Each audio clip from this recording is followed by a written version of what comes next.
Today, you will discover the life of a woman who changed the history of America with courage and wisdom. Her name is Sandra Day O'Connor, the first woman ever to sit on the United States Supreme Court. But her journey was not easy. She grew up in the hot deserts of Arizona, faced rejection from big law firms simply because she was a woman, and still became one of the most respected judges in the world.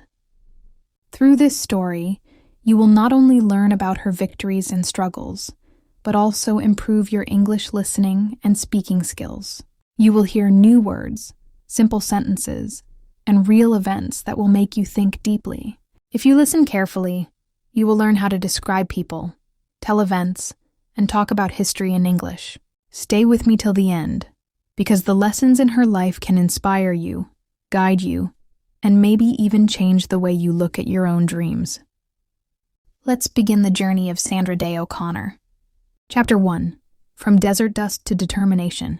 Sandra Day was born on March 26, 1930, in El Paso, Texas, but she grew up on a remote cattle ranch called the Lazy Bee in southeastern Arizona.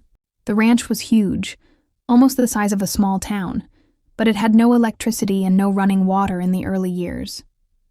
Life there was tough and full of work. Young Sandra learned to ride horses at the age of 4, help fix fences and herd cattle. These early chores taught her responsibility and patience. She also loved to read, even though the nearest library was many miles away. Her parents, Harry and Ada May Day, were strict but fair. They believed in discipline and hard work. Sandra often remembered how her father, a strong and quiet man, would make decisions quickly and stand by them. Her mother, on the other hand, was gentle but insisted that Sandra should never be afraid to speak her mind. In the evenings, they would sit outside under the desert stars, and her father would tell stories about the land, teaching her to respect nature and value honesty. Because the ranch was so far from the nearest school, Sandra lived with her grandmother in El Paso during the school year. At first, she felt lonely being away from home, but she quickly adapted. She was an excellent student and curious about the world. She especially liked math and reading. She learned to be independent and confident, skills that would help her later in life. During summers, she would return to the ranch, where she balanced hard physical work with the peaceful beauty of desert sunsets. Even as a young girl, Sandra showed leadership.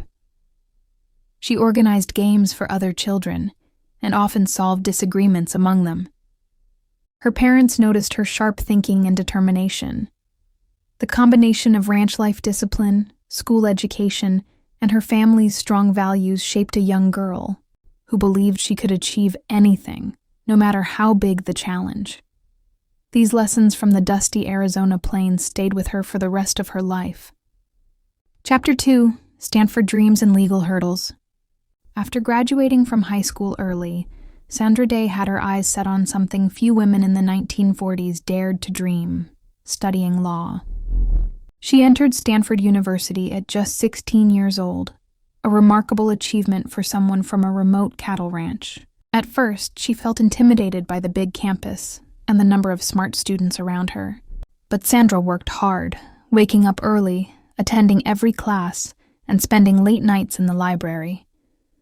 She made friends with students from all over the country, and they were often surprised by her deep knowledge of the world despite her rural background. At Stanford, Sandra studied economics first, but her growing interest in justice and problem-solving led her to apply for Stanford Law School. She was accepted, and soon found herself one of only a few women in a class full of men. This was the late 1940s, and women in law were rare.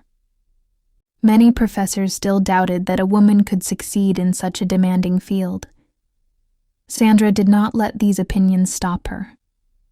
She worked harder than ever and finished her law degree in just 2 years instead of the usual 3, a sign of her incredible discipline. It was during law school that Sandra met a bright, friendly classmate named John J. O'Connor. They often studied together and found they shared the same values about family and service. By the time they graduated, their friendship had grown into love. They married in 1952, beginning a lifelong partnership. But despite her impressive academic record, Sandra faced a harsh reality. Law firms at the time did not want to hire women. She applied to many offices but was rejected repeatedly. Instead of giving up, Sandra accepted a position as a deputy county attorney in California, even though it paid very little. She shared an office with a secretary because they wouldn't give her her own desk. Yet Sandra proved her worth quickly by handling difficult cases and earning the respect of her colleagues. These early career struggles taught her resilience and the power of persistence, qualities that would define her journey to the highest court in the land. Chapter 3. Balancing Family and Politics. In 1953, Sandra's life took a new turn when her husband, John J. O'Connor, was drafted into the U.S. Army. The couple moved to Germany, where John was stationed for 3 years. Sandra worked as a civilian attorney for the Army, handling legal issues for military families. She enjoyed the challenge and also loved exploring Europe during their free time. These years abroad gave her a wider view of the world and taught her how laws and justice worked in different countries. When they returned to the United States, Sandra focused on raising their 3 sons, Scott, Brian, and Jay. For a while, she stepped away from full-time law work to take care of her children. But she stayed active in her community, volunteering in schools, local charities, and civic organizations. People noticed her leadership skills, and she was soon invited to join committees and boards. This work kept her connected to public service, even while she was busy being a full-time mother. As her children grew older, Sandra felt ready to return to law and politics. She joined the Arizona Republican Party and began working behind the scenes to support local candidates. She built a strong network of friends and allies who respected her sharp mind and her ability to get things done without seeking the spotlight. She often hosted political meetings in her own home, with her boys running around the living room while serious discussions took place at the dining table. In 1965, Sandra's dedication paid off when she was offered a position as Assistant Attorney General for Arizona. This role put her back in the legal arena, dealing with important state matters and learning how political decisions shaped everyday life. It also opened doors for her future political career. Sandra had proven that it was possible to balance family responsibilities with professional ambitions, something very few women in that era were able to do successfully. Chapter 4. Rising through Arizona Politics. By the late 1960s, Sandra Day O'Connor was becoming well known in Arizona's political circles. Her work as Assistant Attorney General impressed many leaders, and in 1969 she was chosen to fill a vacant seat in the Arizona State Senate. At the time, very few women held political office, so her appointment was historic. She stepped into the role with confidence, determined to show that she could handle the job as well as any man. Sandra quickly proved herself to be a skilled lawmaker. She studied every bill carefully, listened to different sides, and worked to find common ground. Her calm and fair approach earned her respect from both Republicans and Democrats. She became known for her practical problem-solving and her ability to avoid unnecessary fights. In 1972, she made history again by being elected as the first woman majority leader in any U.S. state senate. Life was busy for Sandra. She often began her mornings at home, making breakfast for her children, before heading to long days at the Capitol. At night, she attended community meetings or political events. Still, she never lost sight of her family, making sure to attend school plays, sports games, and family dinners whenever possible. This balance between personal and professional life became one of her trademarks. By 1974, Sandra was ready for a new challenge. She decided not to run for re-election in the Senate, and instead accepted a position as a judge on the Maricopa County Superior Court. This move shifted her from making laws to interpreting them. It was a big step toward her future as one of the most important legal minds in the country. As a judge, she handled cases fairly and efficiently, building a reputation for wisdom, patience, and strong ethics. Chapter 5. A Path to the Supreme Court. By the late 1970s, Sandra Day O'Connor had built a strong reputation as a fair and capable judge in Arizona. She was known for moving cases quickly through her court, while still giving each side a fair hearing. People admired her ability to explain the law in clear, simple terms that everyone could understand. Her calm, balanced approach caught the attention of leaders far beyond Arizona. In 1979, she was appointed to the Arizona Court of Appeals, the state's second highest court. This new position meant she would now be reviewing decisions made by other judges. It was a challenge that required deep legal knowledge and careful thinking. Once again, Sandra showed her skill for finding common ground and writing opinions that were clear and thoughtful. Her work here began to draw national attention from people in Washington, D.C. In 1981, President Ronald Reagan faced an important decision. A seat had opened on the United States Supreme Court, the highest court in the nation.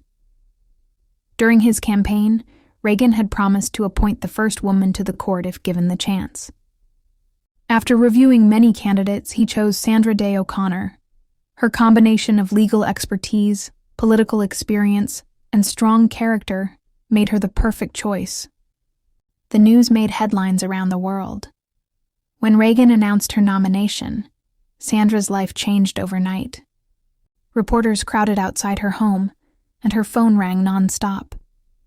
She knew the Senate confirmation hearings would be intense, but she faced them with confidence. Senators from both political parties praised her record and asked thoughtful questions. In September 1981, the Senate voted 99-0 to confirm her. Sandra Day O'Connor was sworn in as the first woman to ever serve on the United States Supreme Court, breaking a barrier that had stood for nearly 2 centuries. Chapter 6. Life and Legacy on the Supreme Court.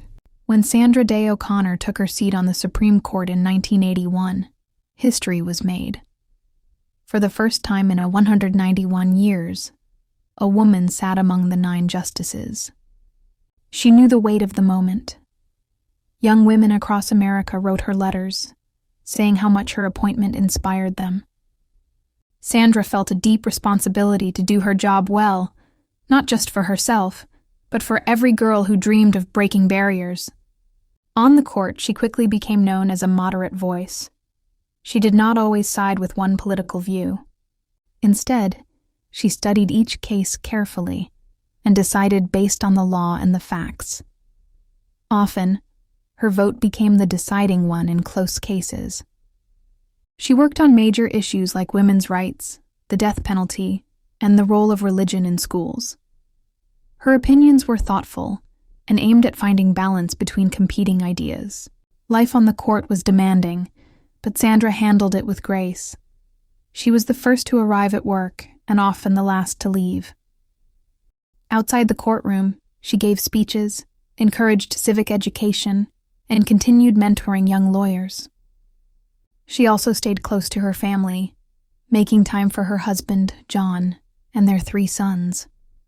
In 2006, after serving for 24 years, Sandra retired to care for her husband, who was suffering from Alzheimer's disease. Sandra's influence did not end with her retirement. She continued writing books, speaking about the importance of the law, and promoting civic engagement among young people. She passed away on December 1, 2023, at the age of 93. The nation remembered her not just as the first woman on the Supreme Court, but as a trailblazer who opened doors for generations to come. Her life proved that determination, fairness, and courage could shape history.